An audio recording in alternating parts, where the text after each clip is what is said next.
Welcome and thanks for tuning in to another episode of the Tunes and Tales podcast. I'm your host, Jay. And as usual, I want to say thank you for sticking with us. Thank you for checking us out. Thank you for being here. If you've been with us since episode 1 or any other previous episode and you're back to listen or watch, thank you. Love y'all. Y'all the best. If you're here for the first time and you're checking us out, somebody told you to watch us. Somebody told you to listen. Somebody told you to, this new fucking podcast, it's hilarious. Or not. I don't know. But if you're just here for the first time, I want to welcome you as well to the Tunes and Tales podcast. This is a podcast where we have amazing people share amazing songs that reminds them of amazing stories. Welcome. Let's just get to the notes today before we get into the episode. So as usual, if you want to follow us on social media, reach out to us. You can find us on Instagram and TikTok at tunesandtalespod. If you're watching, you'll see it right below. You can also find us on Facebook, just Tunes and Tales Podcast. We're also on Twitter or X, whatever you call it. That's Tunes and Tales Pod with the N. You'll see it below if you're watching again.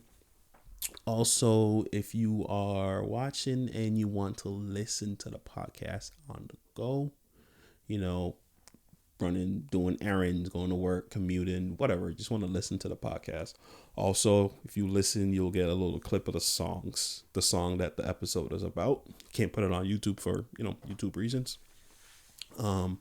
You'll see all the podcast platforms below. So all the major ones, that's, Apple Podcasts, Spotify, Amazon Music, iHeart, you name it, we're there.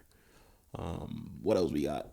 Also, if you listen or watch and you have a story or song you'd like to share, you can just send it to tunesandtalespod@gmail.com. If you're also watching on YouTube, go ahead and hit that subscribe button for me. Why not? Doesn't hurt. Subscribe, notification bell, support the podcast, and join the community. Yeah, and that's it for the notes. So today we have Stephen Sampson. He's an actor. He's a poet. He has a passion for his craft and what he does. Today's episode, we dive into the roots of his acting, where that love for acting came from, and how throughout the years he has battled imposter syndrome and the way he has overcome that to go on and pursue a full-time career in acting. Great guy, great story, real love for what he does. I think you guys will really love this episode. So let's welcome to the podcast, Stephen Sampson.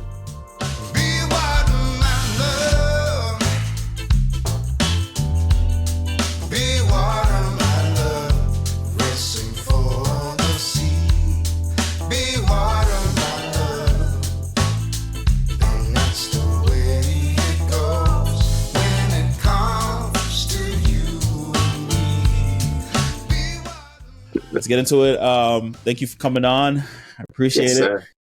And I appreciate how fast you move, because when I hit you up about it, you're like, yes, and you're ready to go. So you don't understand that.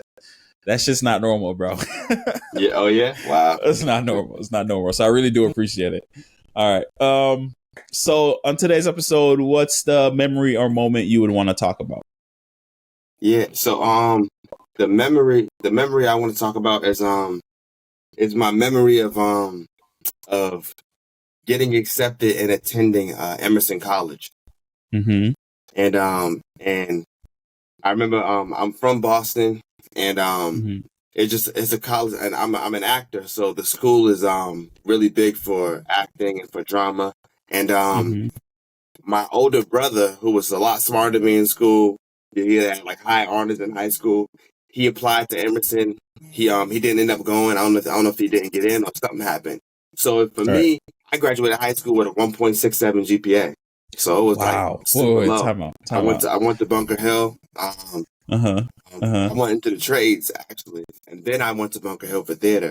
I got my GPA together, and then I was like, let me I should apply to Emerson. I talked to a friend.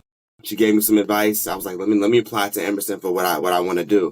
But when I got in there, I got accepted, everything, but it was a huge culture shock for me. So I started to feel like what do they call imposter syndrome? So I felt like you I don't should not belong. have been there. So I started to struggle like inside myself. It came out of nowhere. So yeah, that's the memory of getting accepted and then struggle with imposter syndrome at Emerson College in my own city. Got you. All right. So I feel like there's a few things we can talk about there. So let's go back before we get to Emerson. You said your GPA in high school was what? It was a 1.67 when I graduated. Okay. All right. So because the reason why I asked is I'm a big advocate, or not even advocate, because it's not like I actively do things to get this change, but I strongly believe the school system at all levels is broken in this country. So what contributed to that? Was it just your own fault, or is just school wasn't a thing for you? What contributed to that 1.75? Yeah. I think for me, I think it was my just my own emotional state. Like at that time, I'm in high school, and when I was finishing middle school, my mother told me like basically my dad was my stepdad. So I go through this like, yeah, and I'm 12 years old when this happened. So like, so I went through this kind of period of like of just like identity crisis, I guess you would call it, and I'm just like kind of like detached. It became hard for me to focus on schoolwork on things that I had to do, like academically. But I used to be great in class. I would still participate in class. I'm talking, I'm communicating. So I'm doing well with the teachers on a relationship level. But when it comes to my academics, going home and doing homework, I struggled really hard to get work done, to turn assignments. I was doing things at the last minute. And but I was still performing like as a respectable student, a leader in the school. So it was really, it was a strange place, but I think it was those emotional struggles and just like my inability to focus at the time. Yeah. And I can see it, even though if you're dealing with something like that at that age, it's kind of hard to prioritize school. Like, you're a kid. It's like, I don't feel like school takes that important.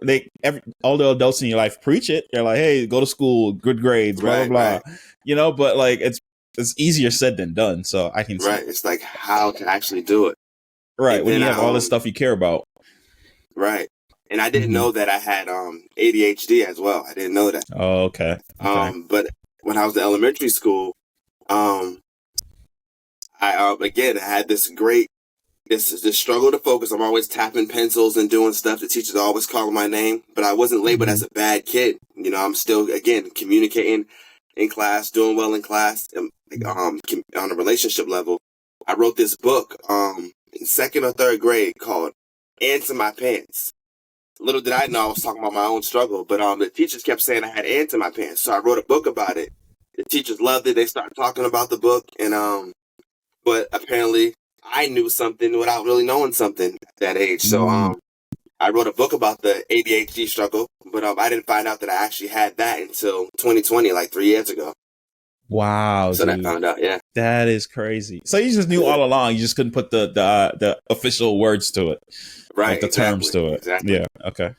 All right. So let's go to Emerson now. So you're in Emerson. You're dealing with this imposter syndrome. I guess not what triggers it, but like what made you first realize like, all right, something's off? Like what was like the first time, if you remember, like, I don't feel like I belong here? Yeah, the first moment I'll never forget, it was when I may have been the first day or the first week of school.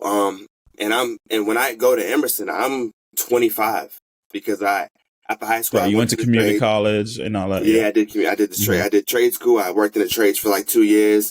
I went to community college, and then when I finally get to Emerson, I'm 25 years old. I'm basically a junior at the time, and I'm in the library, and the school's predominantly white. The school's predominantly white, and it's me being from Boston.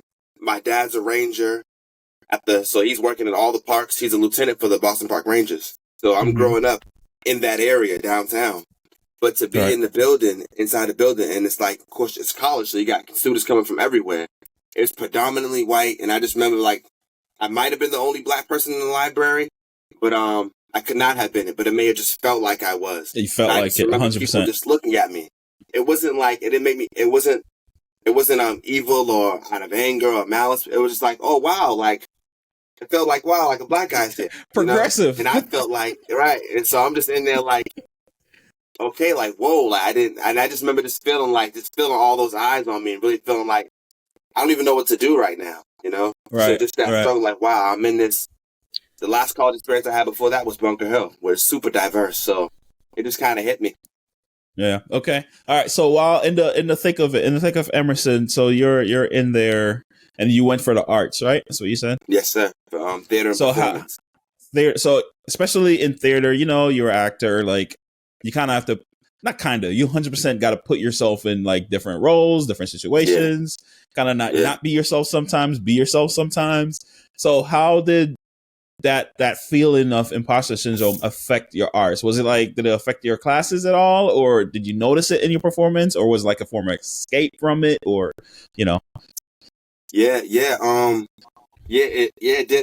did affect my art and me as an actor, because most of the training that I got in acting was from like older black people, just one would say like in the hood, just in Boston, in Roxbury, in Dorchester, and they're just older theater people who are just like giving us theater, giving us this art, and a lot of them have worked with a lot of other black companies.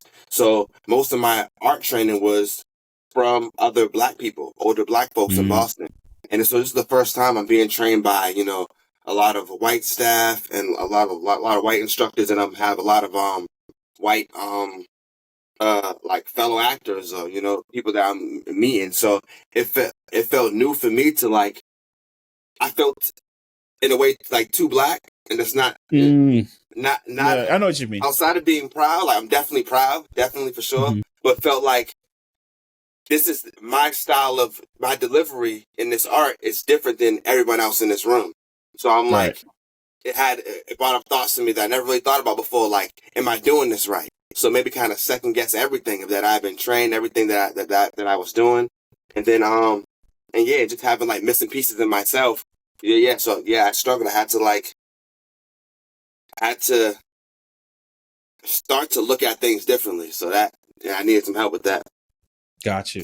Okay. Now, while you're doing your classes and stuff, because like, especially in America, I feel like black people as a whole, we kind of have this natural inkling to stick together. You go somewhere unfamiliar, you see a black people, either you get in the head nod, or you hang, the head, you got the nod, or you go hang out if you like get to know them a little bit more. But like, So while in classes, was it something like, it's just me on this island, or did you have like, fellow black people you could lean on, or like form like a little camaraderie with? Like, how was that?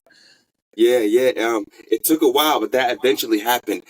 There were some other black students, but again, like, then there's the thing of me being 25, so, most of the ones coming in who I'm taking those first round of classes with, they're 18, 19, 20. And so then there was like the age gap, but yeah, but then one day, there were some older students. Some were grad students. Some were like were getting ready to graduate from their undergrad. And I met one in the library. One guy, he was actually from Boston, and so we had that Boston connection as well. Like it felt like, yo, you made it too, my brother. You made it too. You made it too. And those guys were doing film, and they introduced me to actually a black guy who worked in one of the student affairs offices. And he was able to be a big connection. So I started meeting some other black students. So that did help me feel more comfortable. And they were able to just talk about those same struggles that we both had. Coming from the city, we felt like we about to go to college on our home turf, and it felt like a completely different situation than we expected. That's a good point. And it's probably a situation where I just thought of this. Is like, they're probably dealing with the same shit you're dealing with too. You know what I mean? It's like, It's just maybe like not as severe, or a little bit milder, or whatever, but they probably had the same questions, the same feelings. So, okay. That's a good point. All right. So take me through Emerson. What were like the challenge? Like, what would you say it is the most challenging part of AKA becoming an official actor? Right. Like just getting the education. The hardest part, I'll say, the hardest part of becoming an actor, going through Emerson. I think it was really getting other people's opinions about the career and about the career choice out of my head. You know, that was the hardest part for me, because even graduating high school, you know, my theater teacher, who I have a great relationship with to this day, but he told me, he was like, oh, you might want to reconsider becoming an actor because you're going to be hungry, you know? Oh, as in the struggle. Yeah. Yeah. And so because you're really putting your finances, your whole lifestyle, like, in your own hands, really. You're not like checking into a job somewhere where you know for sure you're going to get a check. You go to an audition, you don't know if you're going to get it. So, so him saying that to me actually scared me into going into the trade, because I knew that was a guaranteed way to make money. I knew it was a solid career path. So I said, you know, I'm not, and I was already not doing too great in high school anyway. My chances of going to a college for drama, a 4-year college right out of high school, were very slim. So I said, you know what? I'm just gonna go to trade school. I'm not gonna go to college at all. And I actually said I'm never going to college. But I ended up going to Bunker Hill for theater after a couple years in the trades, I said, you know what? Let me just try, you know? And so I went out and I was able to like start saying, you know what? Maybe people are right, but let me just try. So the hardest part was like people's opinions, family, friends, professionals, and then just getting over that by saying, you know what? I'm just gonna give it a shot. Gotcha. Okay, so that I understand, but how do you separate that from the critique of your work? So, you know, like somebody saying like, hey, you did this role right, but you could have done X. How do you separate, you know, that opinion from, I guess, the career opinion? Right. So just so I'm clear, so how do I separate like people's opinion from like of your performance? Of our performance? Yeah.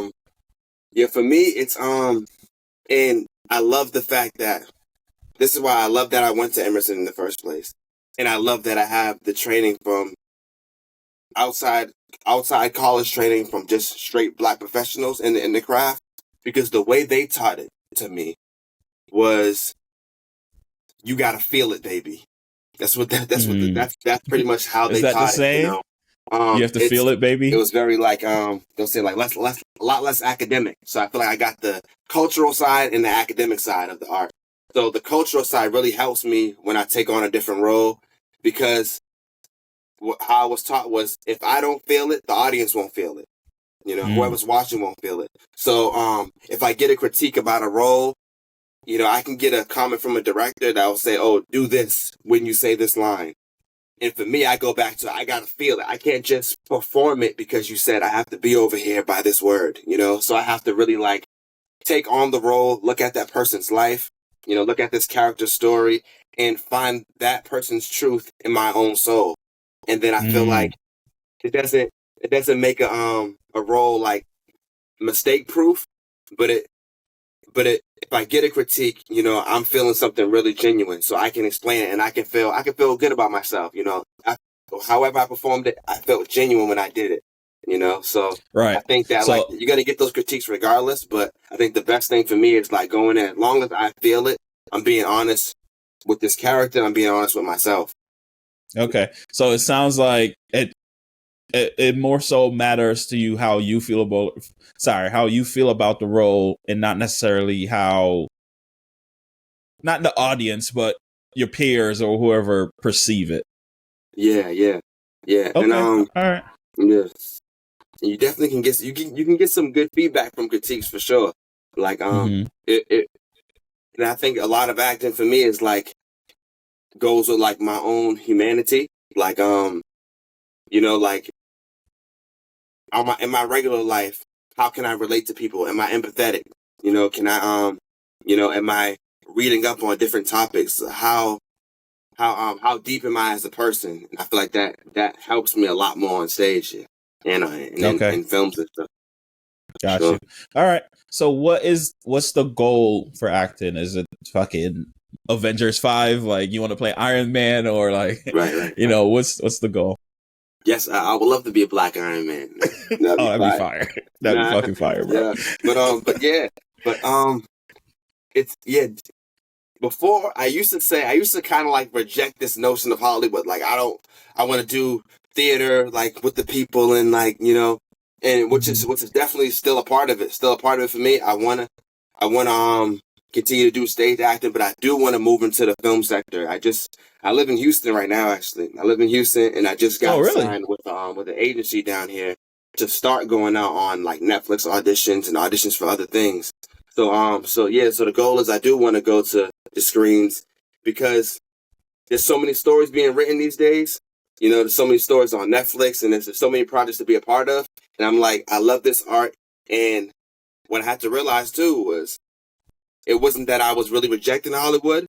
I had to see my own fears. I was scared to really put everything out there because I had all these preconceived notions like, oh, like don't put everything into it because it might not work. So I was really dealing with those fears, but calling them my opinions, So now that as time went on, and I got less afraid and really like start to say, you know what, this is what I want to do. I believe in this art, and this. So now it's been a lot more comfortable for me to just pursue and go to and look for the levels that I want to hit. Wow, I like that. So it's your fears basically were something you had to confront. It wasn't from Hollywood. It wasn't from the quote unquote industry. Gotcha. Right. It really was false expectations appearing real. That's so real, man. Because it's not really just that. It's like it's life. It's growing up. It's if you're pursuing a goal that's lofty, that's up there. You can look at every negative reason not to, and ignore why the real reasons are. It's really you. You're afraid of whatever actions or consequences.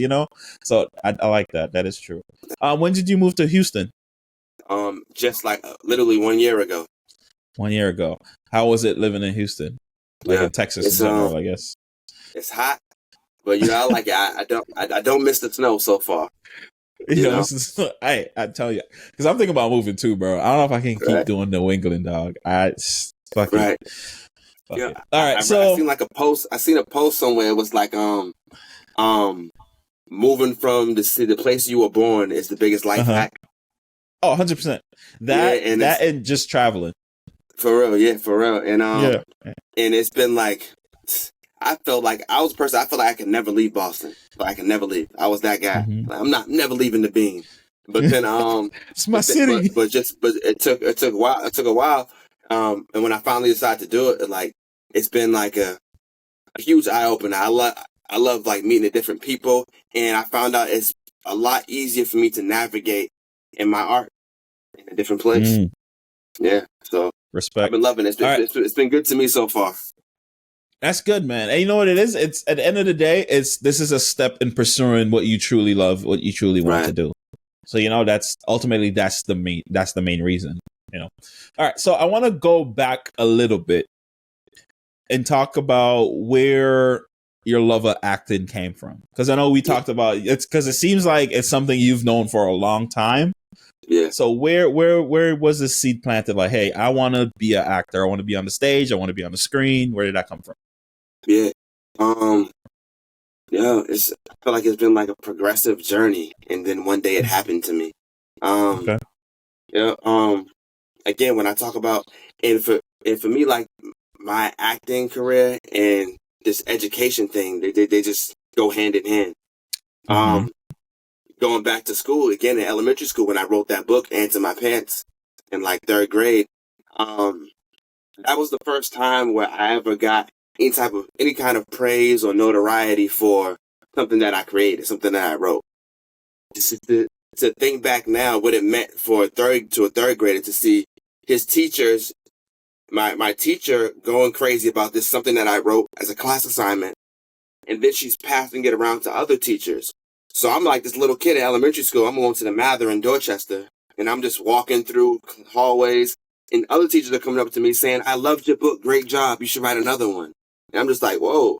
I'm just like this little kid walking around.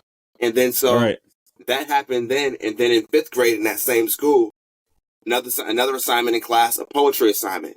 I did the work, and the teacher's like, we was talking about alliteration. Teacher's like, Stephen, you did an excellent job. That's a great poem. I want you to stand up and read it. Now, I'm known for like cracking jokes and doing other things because I had all this energy.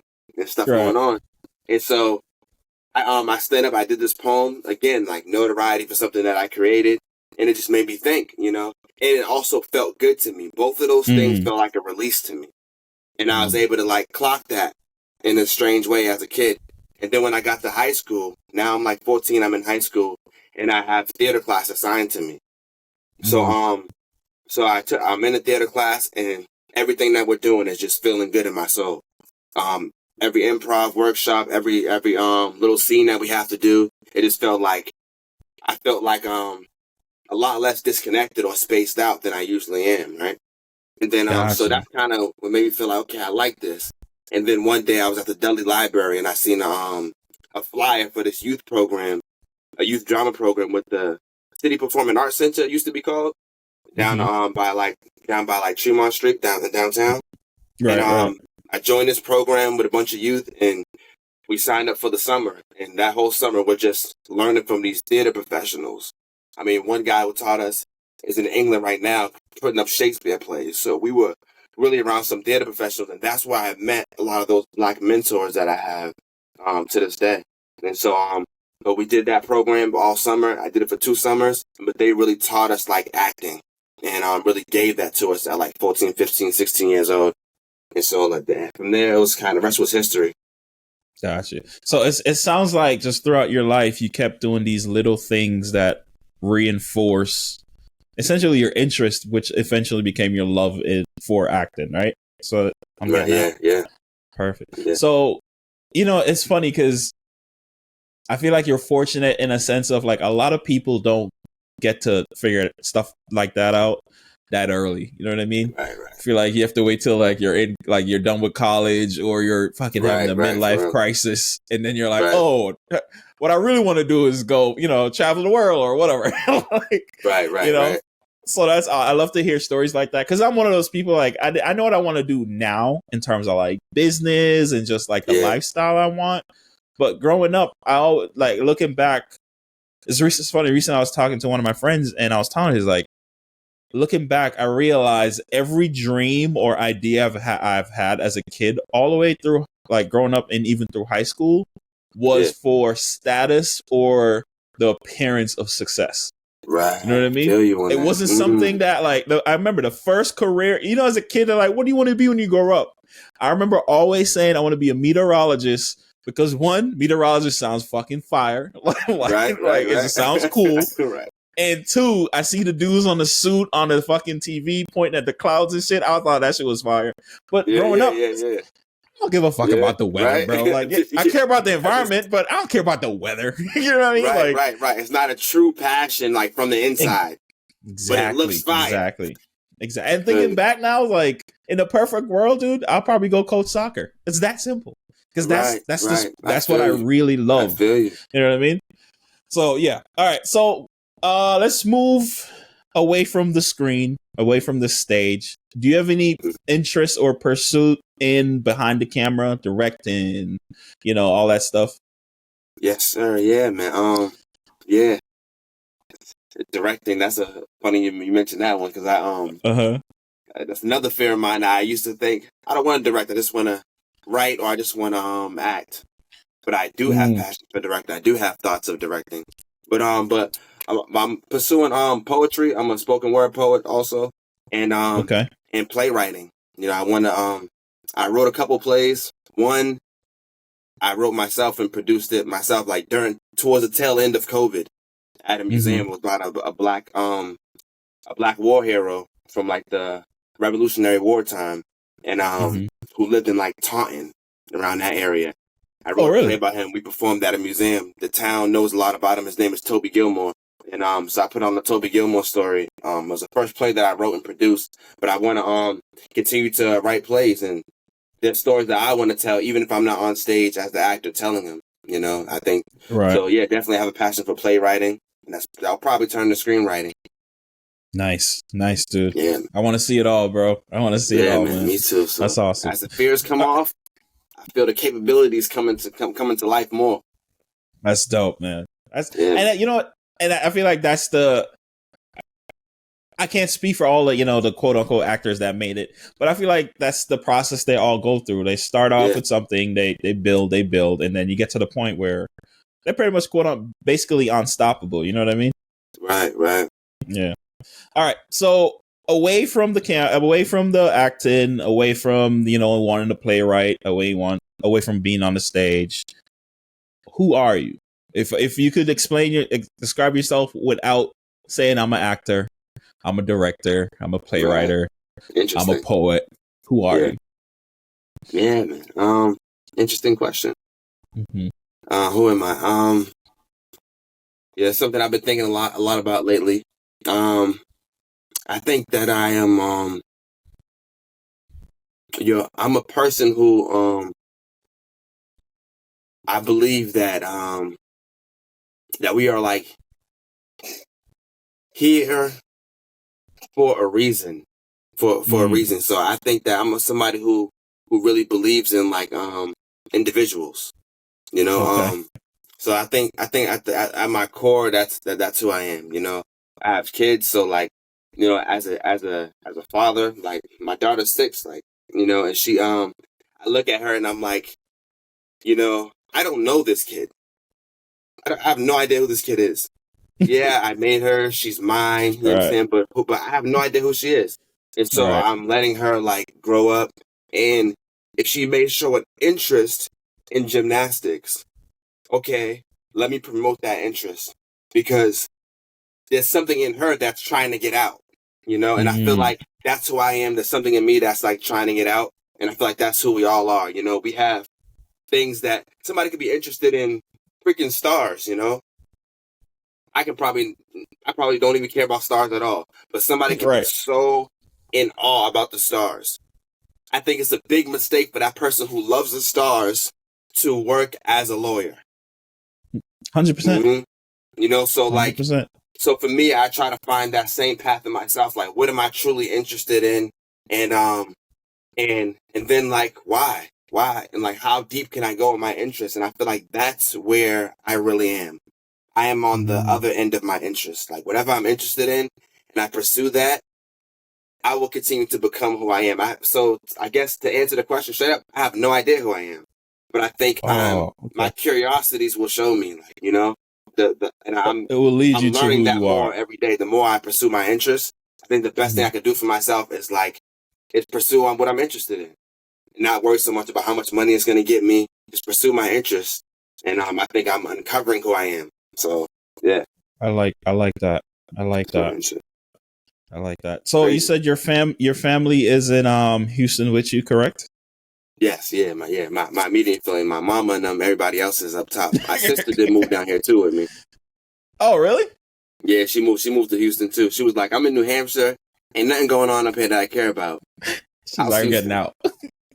All right, so how did you have to convince the wife and kids, like, hey, let's go to Houston, or was let's go? She more so convinced me, Oh, really? It was like, we got together. I was young, pretty much around the time we met, really. Like her and I, we got together, and like we've been through a lot. Right now, we're like kind of separated, kind of not, but I think like it's a beautiful thing, because we're both like, when you get together young, like we're figuring out like those interests, like what are we interested in. So it's not even a sad thing, but we're still good. But she was the one who was like, she's the one who was like, I want to move to Texas. And I'm like, nah, you crazy? Like, we're in church, we're doing this stuff. Like, we're doing stuff in the city. Like, we can't just leave Boston. Like, no, it's crazy. So you had more of the attachment than she did. I did, yeah. Not even knowing.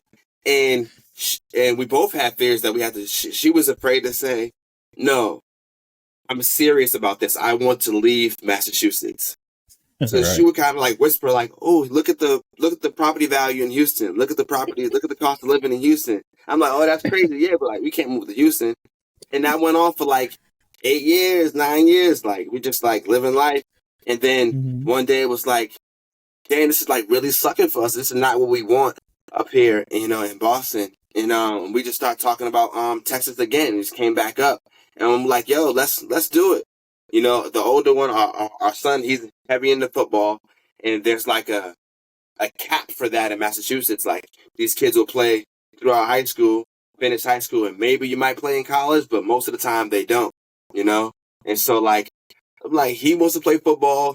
Little girl likes gymnastics. You like the cost of living. It's good for me as an artist down there. So it became something that really felt like it could work out for all of us. So then we just drove down. We packed some stuff in the U-Haul. We just left. People were like, I love it, man. Texas. And we just Listen, left. man.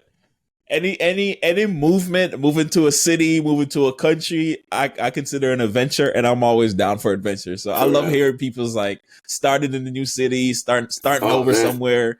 It's like gospel to me. You don't understand? For real, yeah, man. Yeah, it really is, man. I can understand why. Yeah, I'll never forget driving down. I drove the whole way. It was like 29, 30 hours, you know. So we stopped in like West Virginia. We slept in a rest stop in Alabama.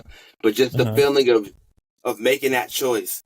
And I remember like we packed the U-Haul up all night. We attached it to our minivan. We packed it up, and we were just like, it took longer than we expected to pack the U-Haul up. So it's like 5 a.m. now. We done been packing all night, and we're like, she was like, you want to just go tomorrow? And we already know we got this fears going on. Like, she'll even be doing this. Like half our family don't even know, and we're like, and I was like, no, like, let's leave tonight still. Let's still leave at 5 a.m. Let's leave. It's the perfect time to leave. Let's leave. And we just drove, like, and I ended up driving the whole way, and just off excitement and Red Bull. But I don't really drink until that moment. And then but like, I'm so proud of that drive. I'm so proud of that decision to really leave that day, because if we would have stayed that day, who knows, we could have just, reneged on our whole plan. But we said, 100%. Let's just go. And I'm so proud of that. It makes me feel like I can live anywhere now. And I did not feel like that a couple years ago. 100%. And it's kind of a metaphor for just life in general. It's like, if you want to do something, or if you've made a decision to do something, there's no perfect time, man. Just do it. Just do it. Real. Like, I think that's the message there, just commit and go. Biggest life lesson. 100%. 100%. All right. So are you ready to introduce your song? Yes, sir. Yeah, I'm ready to introduce my song. All right. So we're going to take a quick break, and then we're going to have you introduce the song. Okay. My name is Stephen Sampson, and the song that I want to talk about today is Legend by Drake. All right. Perfect. All right. So I ask every guest this at this point of the show. Point of the podcast. Why that song? Yeah, that song. I picked that song because it reminded me of who I was and what I meant, like, to my city, to my family at that time in my life when I was struggling with imposter syndrome at Emerson. Yeah. Okay. All right. So did Legend by Drake, like, was it like it represents that moment, or was it like something that helped you in that moment? Like, hey, I'm feeling like this. Let's go play fucking Legend by Drake so I can feel better. Like, what role did it play? Right. Yeah. First of all, like, for me, I didn't like Drake when he came out. Oh, you did say that. Right. I forgot. Yeah. I didn't like him. I thought his voice was annoying. I'm like, who is this dude? Like, and then it was funny. I know we both worked at the aquarium when we were teenagers. You're the first person I met from Montego Bay, man. Oh yeah, that's where you're from, right? Yeah. Yeah. And so I went back there to be a lead camp instructor one year, and I had one of the teens under me. He was like, "Drake's the GOAT," and I was like so upset with this dude, man. I'm like, yo, I said Drake is he's not even a part of the rap conversation. First of all, he's just like Drake. He's Drake, this song really helped change my views on Drake too. But I relate to the song so hard because he's talking about he's one of the lines in it is, "If I die, I'm a legend." If I die, I'm a legend, and I think about all the similarities I have with Drake. Now I joke around with my friends. I say I am Drake, because Drake, he started off as an actor. You know what I'm saying? He's not necessarily a street guy. Maybe he was around people who were in it, but I just related to someone who's like, I had some struggles. His parents got divorced. He had some emotional struggles, and he becomes an actor. And like, I relate to someone who's like in a city that's you're in the city and you're doing something. Obviously, if you're young, you're going to shoot Degrassi, and you're in the show. I know what that feels like to be in a show or part of a movie set, and like locally, your friends and family are proud of you, and they respect you. Nobody knows you on a great scale yet. Everybody didn't know Drake off Degrassi, but people in your town where you're at, they're respecting you. You become someone who's like, you did something in that town. A couple years ago, I had a Blue Cross Blue Shield commercial out in Massachusetts, and like I had billboards on the highway and stuff, and I'm on the side of the remember bus. that.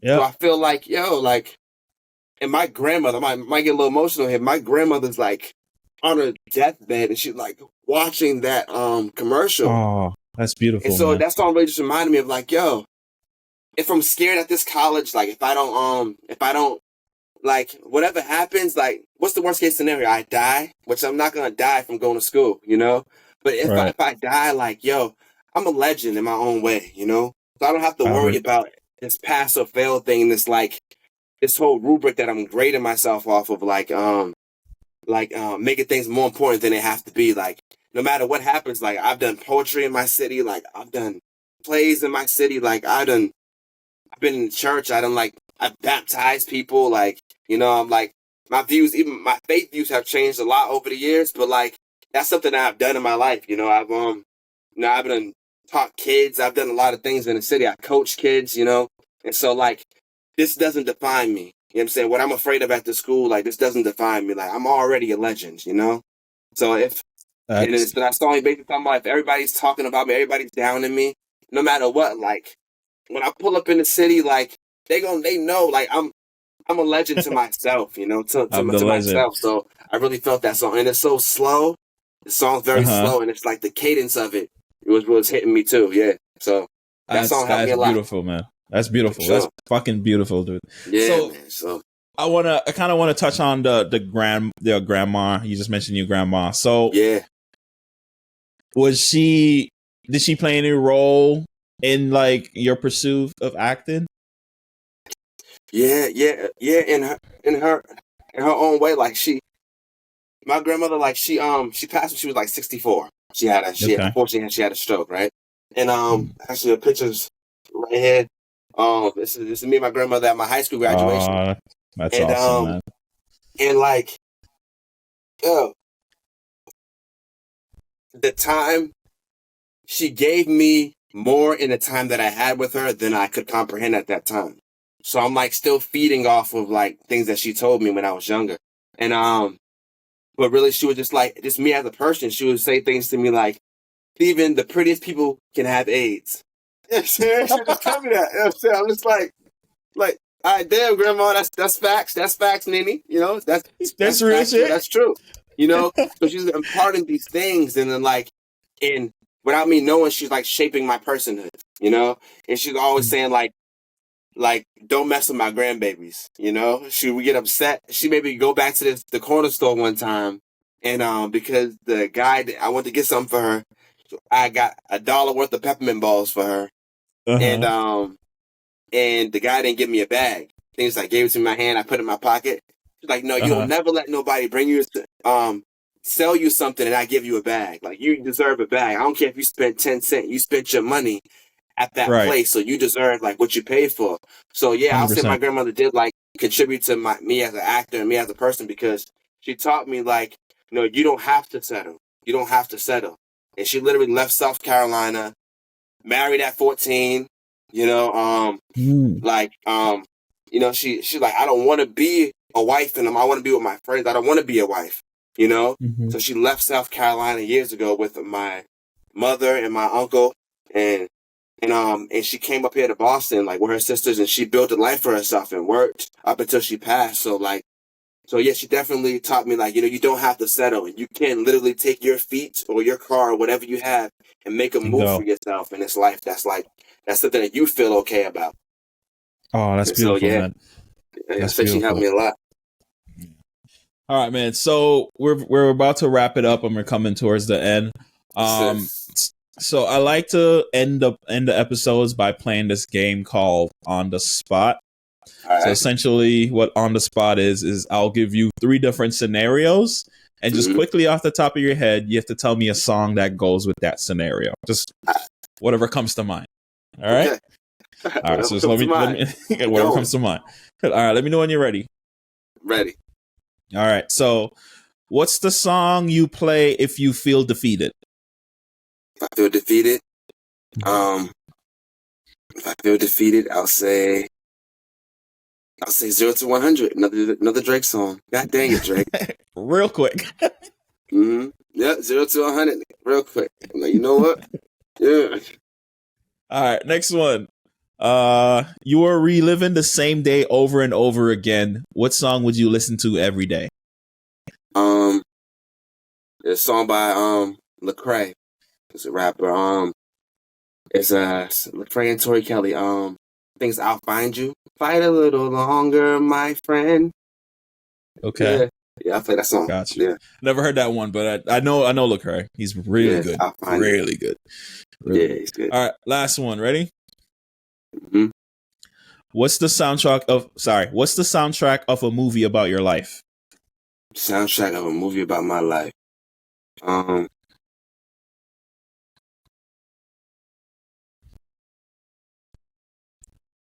See you bumping.